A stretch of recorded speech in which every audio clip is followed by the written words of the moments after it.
इस वीकेंड मैं और मेरा गर्लफ्रेंड दोनों मिलके सोचे हैं कि चलो क्यों ना हम लोग सीसामाड़ा के जंगल में एक कैंपिंग करके आते हैं। और हम लोगों ने जैसे सोचा वैसा ही कर लिए। घर पे गाड़ी है, खुद का गाड़ी है, गाड़ी में पेट्रोल भी है, तो हम लोग तुरंत निकल पड़े साजो सामान के साथ अपने कैंपिंग के लिए। खिलखिलाते हंसते गाते हम लोग खुशी खुशी जा रहे थे अपने डेस्टिनी के ओर, जो कि हम लोगों के घर से करीब करीब 150 किलोमीटर दूर में है। तो शहर का भीड़ भाड़ ये सब संभालते हुए हम लोग धीरे धीरे पहुंच चुके हाईवे में। यही हाईवे जिससे नॉर्थ के साइड जाया जाता है और जिसी के जरिए सब लोग पहाड़ में चढ़ने के लिए या फिर खूबसूरत सा जंगल में जाने के लिए इस्तेमाल करते हैं। हम लोग उसी हाईवे को पकड़ते हुए जा रहे थे खुशी खुशी। इसी बीच चार टोल हम लोग क्रॉस भी कर चुके हैं, कोई दिक्कत नहीं आया। शांति से हम लोग जा रहे थे और प्लान कर रहे थे कि किस तरह से हम लोग अपने कैंपिंग को बढ़िया से बढ़िया कर दें, लेकिन नसीब हर बार साथ नहीं देता है। इसके बारे में हम आगे बोलेंगे। अभी फिलहाल के लिए हाईवे एकदम सुनसान है, क्योंकि हम लोग बहुत लेट करके प्लान बनाया था, जिसके चलते हम लोगों को रात में पहुंचना पड़ा उस जंगल में। ऐसे में तो मौसम बहुत खुला खिला सा था, कहीं पे कोई दिक्कत नहीं था, लेकिन अचानक से भारी बारिश होने लगे। इसके चलते हम लोगों का स्पीड और भी घट गया। हम लोग तेजी से जा भी नहीं पा रहे थे और उस तरफ का लाइट और भी परेशान कर रहे थे। जैसे तैसे करके हम लोग अपने डेस्टिनी के बहुत करीब पहुंच चुके थे, बहुत ही करीब। और बस 10 किलोमीटर चलने के बाद हम लोग एंटर कर जाते सीसामाड़ा के जंगल में। तो हम लोग जैसे तैसे करके एक जगह रुक करके पहले ये देख लिया कि हम लोग सही जा रहे हैं या गलत, क्योंकि बारिश के चलते एक कोहरा सा मचा हुआ था, फॉगी वेदर हो गया था, जिसके चलते ड्राइव करने में बहुत दिक्कत हो रहा था।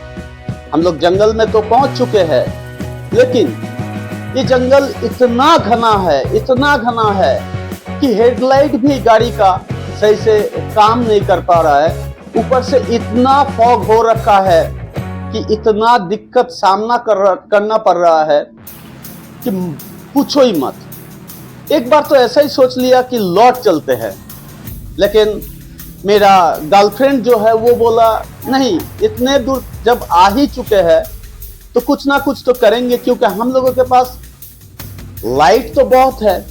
तो हम लोग जैसे तैसे पहुंच चुके और एक जगह पे अपना जो बड़ा वाला लाइट है उसको जला करके हम लोग अपना टेंट पिच कर रहे थे।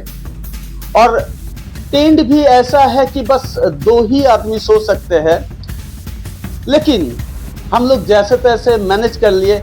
बड़ा वाला टेंट गाड़ी में लिया नहीं गया, क्योंकि उतना जगह और बचा नहीं था। हम लोग बहुत जल्दी ये सब प्लान किए हुए, इसके चलते ये दिक्कत हो गया था। जो भी है, हम लोग अपना टेंट को सही से पिच कर लिया और उसके बाद हम लोग घूम के देख रहे थे। हम लोग अपना खाना पकाने का जो इंतजाम है वो बाहर करके रखे थे। पहले तो गर्मा गर्म कॉफ़ी के साथ हम लोग अपना कैंपिंग स्टार्ट किए थे। और आप लोग देख सकते हो कितना अंधेरा छाया हुआ है बाहर। कॉफ़ी हो रहे हैं, तब तक के लिए हम लोग थोड़ा विश्राम कर रहे थे अपने टेंट के अंदर और सोच रहे थे, प्लानिंग भी कर रहे थे कि आज का डिनर में हम लोग क्या बनाएं। ऐसे में ये तो बहुत सुनसान जंगल है, आप लोगों को पता ही है कि सीसामाड़ा जंगल कितना सुनसान रहता है। इसके चलते हम लोग पहले ही आग जला लिए थे और टेंट के अंदर भी लाइटिंग था, बाहर भी बहुत सारा लाइट रखे थे। उसके बाद हम लोग अपना चाय कॉफी नाश्ता वगैरह सब कुछ करके डिनर का प्लान कर लिए और डिनर भी हम लोग रेडी कर रहे थे।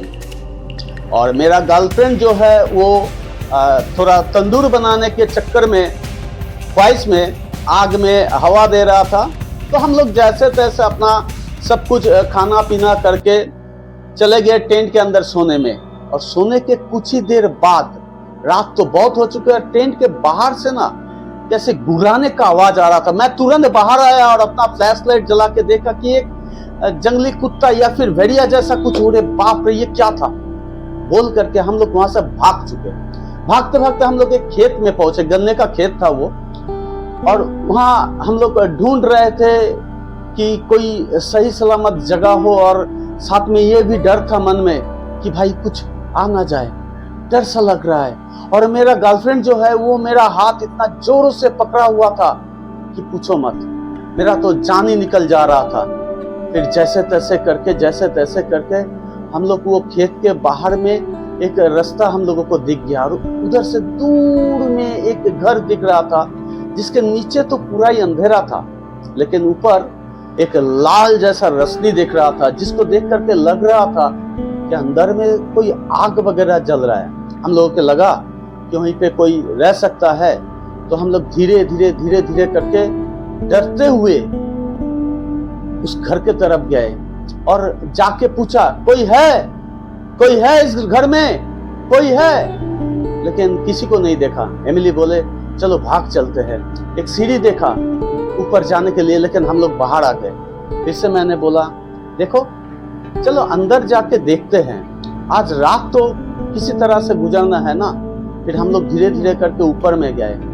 ऊपर जाते हुए देखा कि ये घर तो पूरा टूटा फूटा सा है, लगता है सालों से इसमें कोई आया नहीं है, इसको इस्तेमाल में भी लिया नहीं गया। और डर लगने लगा। डर इस बात का भी लग रहा था कि छोरो कोई जंगली जानवर नहीं आएगा, लेकिन कहीं कोई आके हम लोगों को मार दे या फिर और कुछ। यहाँ पे फांसी का फंदा, ये सब क्यों है? हम लोग ये सोच रहे थे।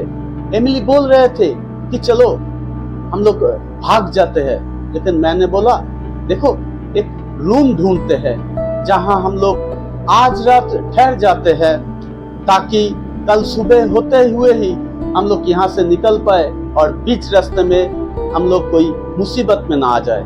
इसी के चलते ढूंढते हुए बहुत जगह घुमा।